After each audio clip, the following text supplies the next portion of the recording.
I guess Netflix didn't learn their lesson with Cowboy Bebop, because they're back again with Copenhagen Cowboy to bring us another gritty, scenic story about cartoonishly evil criminals and a plot-armored anti-hero who shows up to save the innocent from them. This time, the lighting is so dark you almost can't see how little effort they put into the sets. The soundtrack is almost loud enough to cover the awkward silence emanating from the protagonist, and the camera spinning almost makes you dizzy enough to forget about all the loose ends. Hello and welcome to my channel. Here I review new movies and television shows and try to release a new review every day from Monday to Friday. Today's show is Netflix's new Copenhagen Cowboy. It was created by Sarah Isabella Johnson-Veed and Nicholas Winding Refn. The story follows Miu, played by Angela Bundelovic, a mysterious young woman with supernatural abilities as she helps the innocent of Copenhagen while punishing the criminals. Miu moves from criminal organization to criminal organization, meeting new people and finding new evils. The story can be broken up into 4 parts. The Eastern European sex traffickers, the Chinese gang, Miroslav the gangster lawyer, and Nicholas, played by Andreas Lick Jorgensen, and his mysterious wealthy family.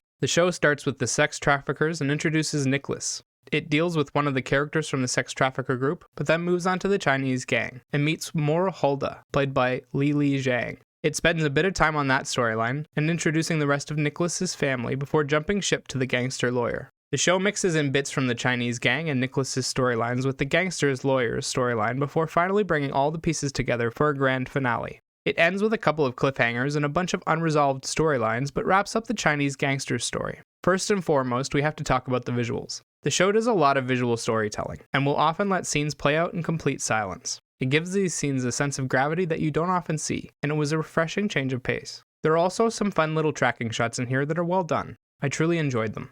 They gave off a great sense of space and atmosphere while allowing the actors to do more than just stand around talking. The show doesn't have much action, but the few scenes it does have are energetic and clean-looking fistfights that really capture how frightening Miu is supposed to be as a character. The way she strikes with high precision and always finishes her opponents quickly reminded me of Beatrix Kiddo, especially with the tracksuit she's wearing the entire show. Unfortunately, it also uses a lot of cheesy camera tricks such as the 360 spin. In every second or third scene, the camera will make a full turn, sometimes multiple turns. It often had me feeling a little motion sick. They even had multiple scenes of actors walking with the camera as it turned. It looks ridiculous and it's definitely overused. There are also a ton of poorly lit night scenes and dark, seedy criminal underbellies. Objects and actors are hard to make out and the colors are always faded and washed out. They try to use colorful tube lights to fix some of it, but they give off very little light and just wash the scene in a purple, red, or yellow glow that makes it even harder to see. It looks bad and I don't understand why you wouldn't light your actors in full, especially when they're making a big speech.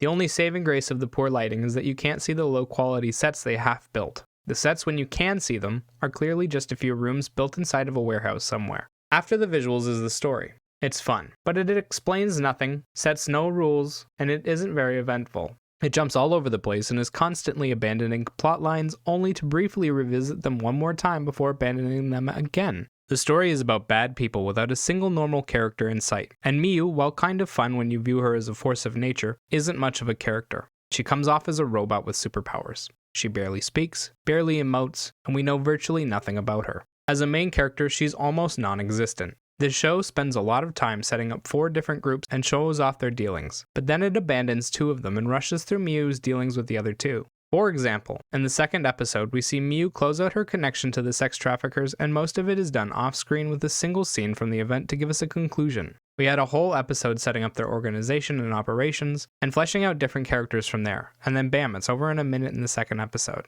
They're only mentioned in passing from that point on. We're never told who or what Miu is, or how her powers work, and they go out of their way to skip over a lot of the steps in her process. We get 3 or 4 lines over the course of 6 episodes to explain her backstory, and several of them contradict each other. The only thing we know for real about her is that she has powers, and terrifies anyone who knows what she is. There isn't a main line to connect all the stories together, and the episodes tend to feel a little disjointed with how often Miu ends up in a new location with a new group of people. On top of that, the show wastes a lot of time with scenes that are either pointless or won't matter until far down the line. Like everything with Danny's friend or Andre's daughter. It just didn't go anywhere, and yet those scenes took up valuable screen time. The acting is a bit of a mixed bag. There are a couple of actors in the show who managed to turn their time on screen into a wonderful and captivating performance that is worth watching. The rest of the cast doesn't get anything to do, and spends most of their time walking or staring. More like models in a painting than actors in a show. Lili Zhang as Mor Hulda is the restaurant owner that Miyu helps. She gets to display a pretty huge range of emotions, albeit through a somewhat limited role. She's pretty convincing and one of the few likable characters in the show. I laughed pretty hard at her flicking her cigarette ash into the gangster's food. Jason Hendel Forssell, as Chang, is menacing and serious. He makes more than a few threatening statements throughout the show, and it's easy to forget that he's just an actor. He does well with monologues and makes for a memorable gangster. Zlatko Buric plays Miroslav, the ex-gangster lawyer that Miyu turns to when she needs money. He plays a man haunted by his past and terrified of Miyu. The scene of him pleading for his life was really powerful. I only wish they had lit it better. Dragan Milutinovic is only in the show for 2 episodes and doesn't have much screen time in her second episode, but she plays a fairly vile woman who believes herself to be normal. Her superstition and attitude go over perfectly, and she does well at making you hate her. The soundtrack is fun, but extremely limited in the number of tracks it has and the number of emotions it can induce. It's made up of techno and trance instrumentals that give off a cyberpunk vibe while being energetic and catchy. They tend to be well used, but if you watch multiple episodes in a row, you might find them a bit repetitive. Copenhagen Cowboy is a pretty poorly made product with a lot of glaring flaws. It's got a little bit of mystery and intrigue going for it, but the first 6 episodes don't progress much into the grand story and don't flesh out Miyu as a character. She isn't interesting and I really don't care to see where this goes. If you really like spinning around in circles, you might like this show, but otherwise save yourself the headache. 3 out of 10.